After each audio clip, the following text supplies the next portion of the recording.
What is up, guys? It's Max Merck here on this beautiful spring morning, and today I have the Volkswagen GTI Autobahn with the performance package, and it's APR Stage 2 tuned with downpipes, intake, all that stuff. And I'm going to be talking about why I think this car is the absolute best daily driver you can have. So here's the car. It's a 2016 GTI, as I said, Autobahn with the performance package from the factory. So what the performance package from the factory does is give you the Golf R brakes right there. You get the limited slip differential, and then you get a bump with in horsepower to an extra 10 horsepower, which gives you 220 horsepower over the factory 210 horsepower. Now, if we go around to the back of this car, you will notice this little badge right here. That shows you right here that it's APR Stage 2 tuned. The Stage 1 for APR bumps you up about 100 horsepower. With the Stage 2, it has the intake right here from APR. It's all carbon fiber. It's very beautiful. It looks really good in the engine bay. As you can see right there, APR downpipes. Now, how much power does this give you? From what I recall, almost 400 torque and around 300, a little over 300 wheel horsepower and about 330-ish crank horsepower. So I've been driving this car for the past day, and at first it was like, yeah, this is a great car, but the more I drove this car, the more I realized this truly is this is an amazing car. It's capable of so much for what it is. Starting its life as a small little Golf and being able to, outperform most other cars that I've been around. And while some may not like it, I think this car looks very, very handsome. So here's the key. Standard Volkswagen key. The GTI has a little different style key, and all the newer model Volkswagens are starting to adopt this style key. It says GTI right there. The switchblade key. Even though this car is push button, this car has carbon fiber mirror caps. So this car does also have keyless. So if I lock the car, I just go ahead, pull that, it unlocks it. Stepping in to start the car right here, just push that, put your foot on the brake, push the start button. So this is a cold start. I think Volkswagen really did a great job with this interior. Leather everywhere. This is a leather steering wheel. These are all soft touch surfaces over here. The seats are leather. With red stitching. They have amazing bolstering right here too. And then all throughout the car you have a faux carbon fiber look, so it's not real carbon fiber, but it's a fake carbon fiber. It looks pretty good. On the gear shift knob in leather and aluminum, it says DSG right here. That's the dual clutch gearbox, which we'll get to once we start driving the car. And then you have the paddles here. This car does have paddle extenders, so these are the original paddles, and then this car has carbon fiber paddle extenders, so those are right there. You can also control that center screen right here with this. You can go through a lot of stuff, distance, average speed, all that stuff. Navigation menu, audio, telephone, vehicle status, lap timer. They give you a lap timer. Yeah, just stuff like moving over here. You have your infotainment system. I think the Volkswagen infotainment system is just a great overall system. My Volkswagen has it, this has it, and I really have not had any problems with it. It's touchscreen, and AM, FM, Sirius.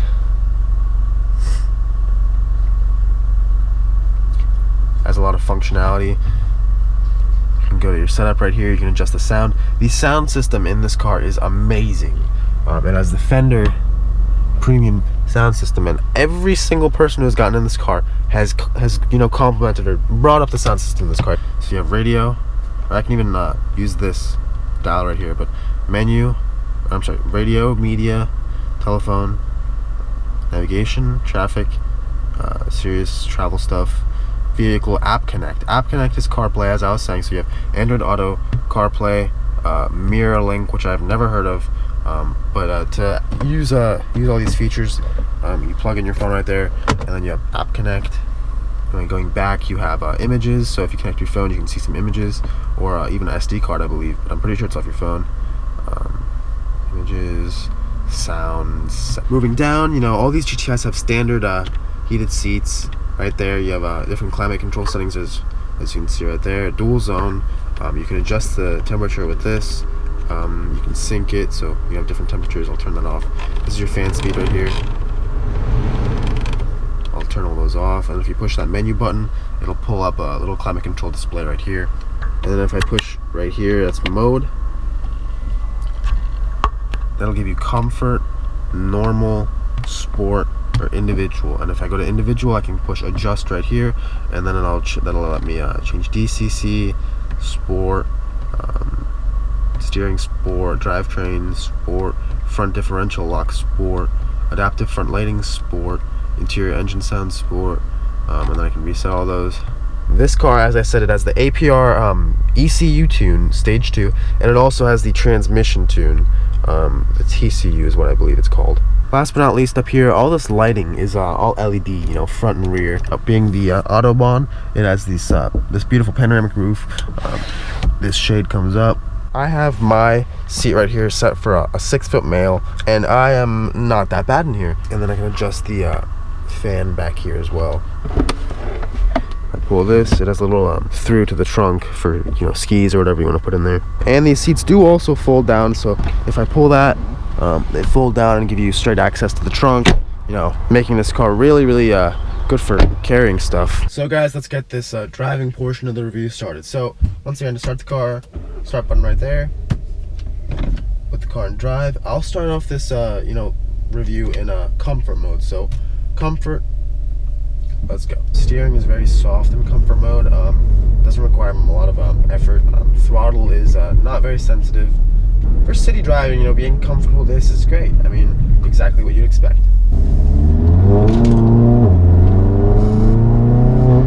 Even when I put my foot down, it still goes in comfort mode. That's amazing. Now I'll go ahead and move it to normal mode. See if that makes any difference. Normal mode has stiffened up the steering quite a bit. Throttle response feels about the same, maybe a little tiny bit more sensitive. And at any time, keep in mind that if I push the shifter down, it'll put the transmission in sport mode. So it'll keep the steering and other stuff the same, but the transmission will go into sport mode. But I like to leave it and just drive. And then now for what we came here to see, sport mode. So push that mode button again, sport. So that automatically puts the transmission into sport mode, so let's say S. It'll keep the car in the low gears, so the revs will stay pretty low, and that is it's not ideal for gas mileage. I've had this car for a day. I've been driving it for a day, and I've been driving it pretty much in sport mode, and I've been getting terrible fuel economy. I've been getting around 16 miles per gallon, which is terrible, but that is not the car's fault. That is me putting it in sport mode, keeping it in the low gears, always you know, accelerating. That's gonna really affect your fuel economy negatively. So if I were to drive it in sport, see, in sport mode, it just keeps downshifting, the lowest gear, holding gears. It's staying in second gear, so that's gonna really hurt your fuel economy. But if I go ahead and put it in comfort, per se, or normal mode, I'll put it in normal. It's staying in the high gears, but we don't want to see that. So back to sport mode. Wow, this thing it's just crazy how fast this goes. The thing about this car is that it doesn't feel fast, you know, unless you have all the windows down, the sunroof open, and you can actually hear the wind and the engine sound, the exhaust, then you know you're going fast. But if you're just driving with the windows up, it's like, yeah, it's very comfortable in here. It's very comfortable. It does a good job of isolating you if you need to. And then that, you know, you get carried away with your speed. But if I'm gonna put my foot down,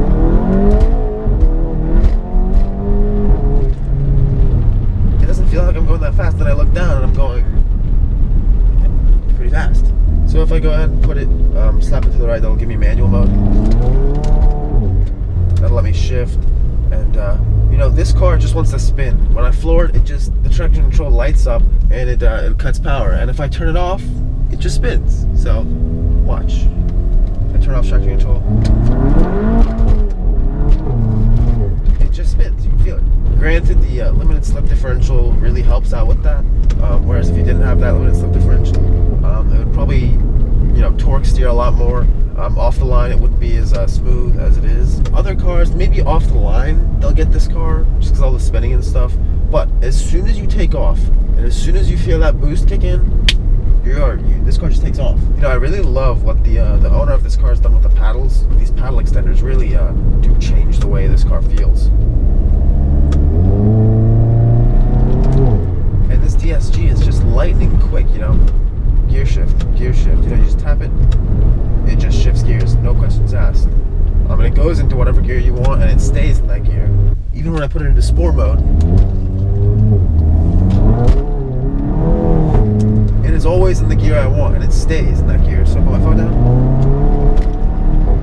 traction control lights up again, and it just wants to spin, going as fast as I'm going. It still wants to spin. With the performance package, this car is given the Golf R brakes. I'm not really sure what they are, if they're 4-piston. I really don't know.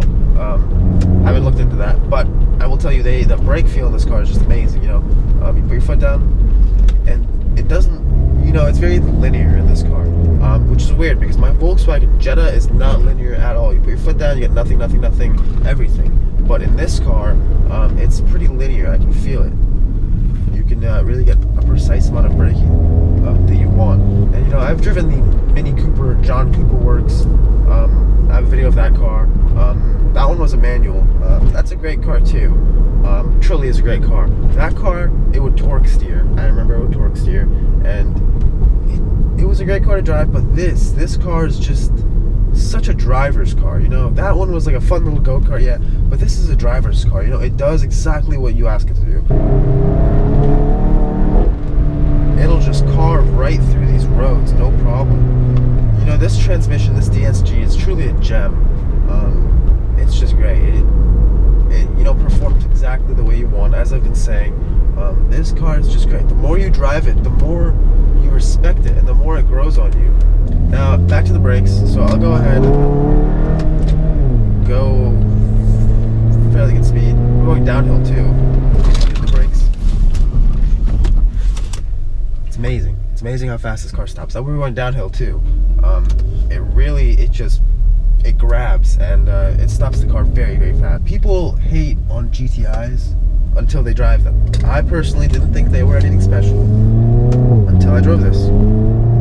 Same with my friend. As soon as he got in this car, he was like, wow. And it's not even, as I was driving, he's like, yeah, whatever. And then he looks at the speedo, and it's like, wow. It's just amazing.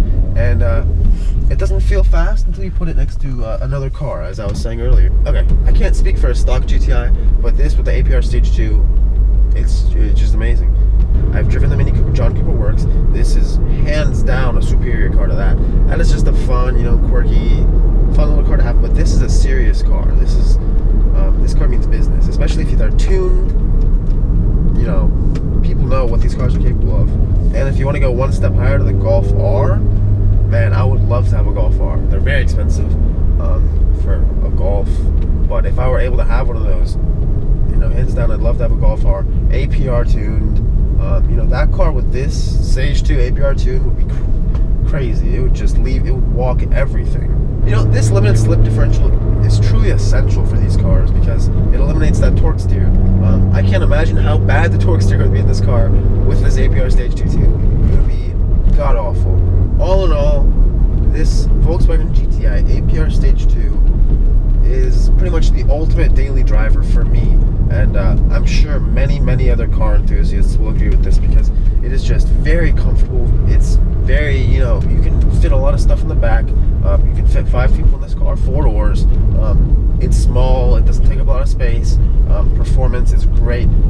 As far as fuel economy wise, if you don't drive it like a maniac like I do, you'll get pretty good gas mileage. Tunability, this car is very easy to modify. Technology, this car, it has Apple CarPlay navigation, dual zone climate control, push button start, this amazing dual clutch transmission, and then interior quality. Everything is leather, nice to the touch. We're now in the BMW, not the BMW, sorry, the Mini Cooper, which is also BMW-esque. A lot of the infotainment stuff is very BMW-esque. I didn't think the quality was as great. So if you're in the market for a daily driver that's also very, very respectable performance-wise, and you personally care about quality, and you care about technology, and you care about technology and comfort, and as well as performance, this is truly just the perfect car for this. So with all that said, guys, I hope you enjoyed this video. Let me know what you guys think about the GTI, about the APR Stage 2 tune. If you guys want to see more of this kind of stuff, let me know, and thanks for watching. Stay tuned for the next one.